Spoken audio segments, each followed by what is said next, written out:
Hey guys, how's it going? A real quick discussion about aortic dissection.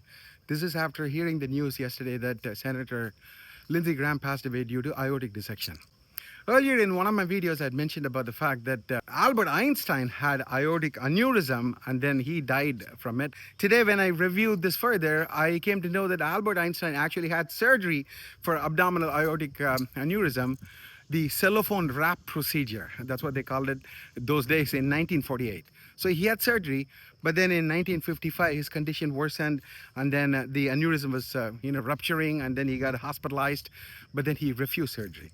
He was 76 years old. So abdominal, aortic aneurysm, it can happen in the thoracic, it can happen anywhere in the aorta. And in fact, aneurysm can happen in any other artery also. Like, you've heard of a cerebral aneurysm. So aneurysm is basically a little bit of a dilatation of the artery. Like a garden hose, think about it. Eventually, the pressure within the garden hose, it makes them all dilate in some spots. It becomes like a little plum, like the fruit plum sitting on the garden hose, so dilated. And then eventually it just ruptures and water starts leaking out of it. So that's the kind of a thing with aortic aneurysm. But then aortic dissection is a little bit different. Because dissection, you don't even need an aneurysmal dilatation of the artery. The artery can just be normal. And then typically these patients are all associated with high blood pressure. So that's why, the purpose of this video is to educate everybody and make sure that you all get your blood pressure checked and then keep the blood pressure under control. Because when the blood pressure is high, then it creates a hole within the innermost lining of the aorta. And then that hole starts extending further along the aorta.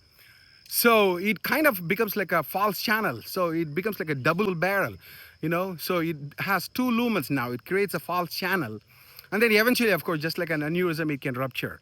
And then it can rupture outward, where if it happened within the thoracic cavity, then we bleed inside our thorax. Or if it happens in the abdomen, then we just bleed outwardly. So, and then that's acute blood loss, and then people die from it.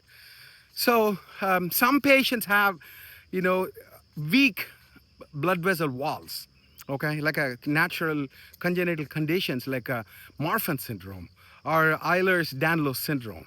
So those patients have a weak wall, but then a majority of them, I think 70%, it's associated with uncontrolled high blood pressure.